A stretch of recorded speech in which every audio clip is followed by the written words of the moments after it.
পৃথিবীতে সবচেয়ে নিষ্ঠুর জায়গা, যেখানে বাতাস চুরি হয়ে শরীরে গেঁথে যায়, যেখানে তাপমাত্রা নেমে যায় -7 ডিগ্রির নিচে, যেখানে মানুষ কয়েক ঘন্টার বেশি বাঁচতে পারে না। সেখানে বাস করে এক আশ্চর্য প্রাণী। উড়তে পারে না, দৌড়াতে পারে না, কিন্তু বেঁচে থাকার লড়াইয়ে এরা পৃথিবীর সবচেয়ে শক্তিশালী যোদ্ধাদের মধ্যে অন্যতম। এরা হলো পেঙ্গুইন। আজ আমরা প্রবেশ করব এমন এক জগতে যেখানে ভালোবাসা মানে আত্মত্যাগ, বেঁচে থাকা মানে প্রতিদিন মৃত্যুর হারানো, আর পরিবার মানে বরফ জ্বরের মধ্যে শেষ নিঃশ্বাস পর্যন্ত অপেক্ষা করা। অ্যান্টার্কটিকা পৃথিবীর ঠান্ডা মহাদেশ। এখানে নেই কোনো বন, নেই কোনো গাছ, নেই কোনো আশ্রয়, শুধু বরফ আর মৃত্যু সময়ে ঠান্ডা। বাতাসের গতি ঘন্টায় 200 কিলোমিটার পর্যন্ত পৌঁছে যায়। তাহলে প্রশ্ন হলো, কেন এম্পায়ার পেঙ্গুইন পৃথিবীর সবচেয়ে কঠিন জায়গাতে নিজের ঘর বানালো? কারণ এখানে তাদের শত্রু কম, কোনো নেকড়ে নেই, কোনো শিয়াল নেই, কোনো ভালুক নেই। বরফের এই মরুভূমি তাদের সন্তানদের জন্য সবচেয়ে নিরাপদ জায়গা।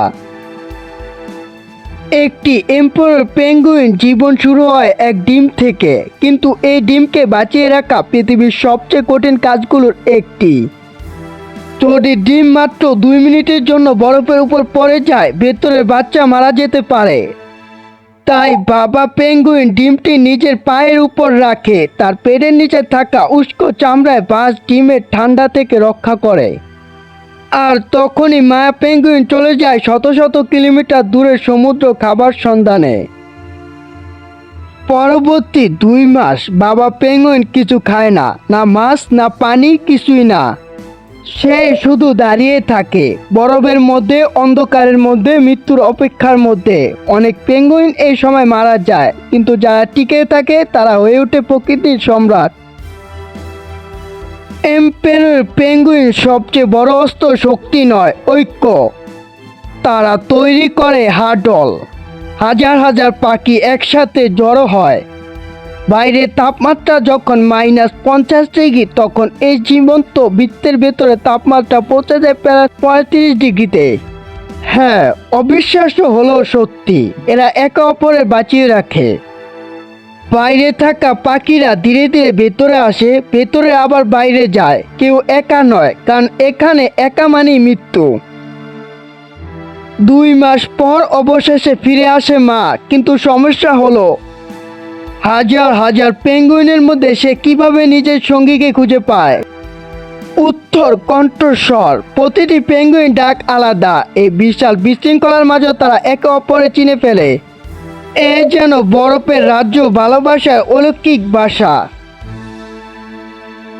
এম্পায়ার পেঙ্গুইন শুধু বরফের রাজা নয়, এরা অসাধারণ সাঁতারক।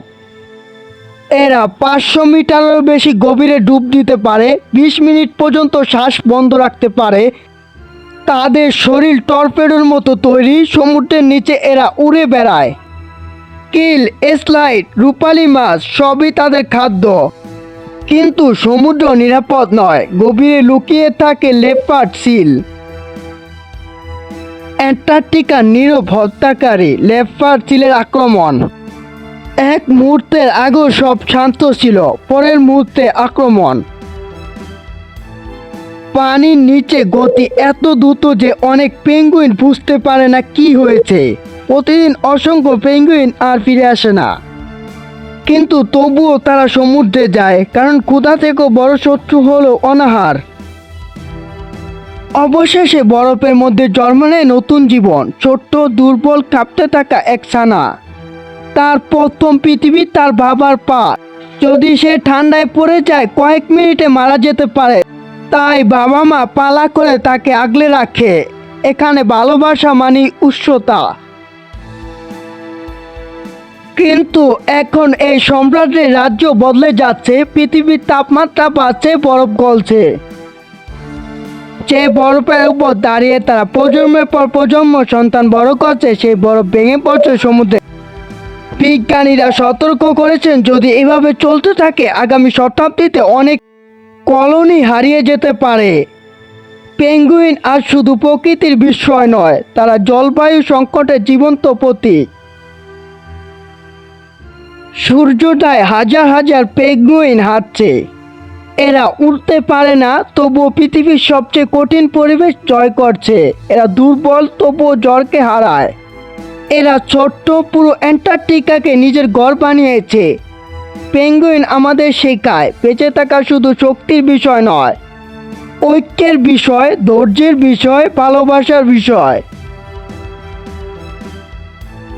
বরফের এই নীরব সম্রাট আজও দাঁড়িয়ে আছে পৃথিবীর শেষ সাদা প্রান্তে, আর তাদের প্রতিটি পদচিহ্ন যেন বলে, যত কঠিন হোক পৃথিবী জীবন লড়াই করে বাঁচার পথ খুঁজে নেয়। প্রকৃতির আরও অজানা রহস্য জানতে আমাদের সঙ্গেই থাকুন। শেষ পর্যন্ত দেখার জন্য ধন্যবাদ। চ্যানেলে নতুন হলে চ্যানেলটিকে সাবস্ক্রাইব করুন।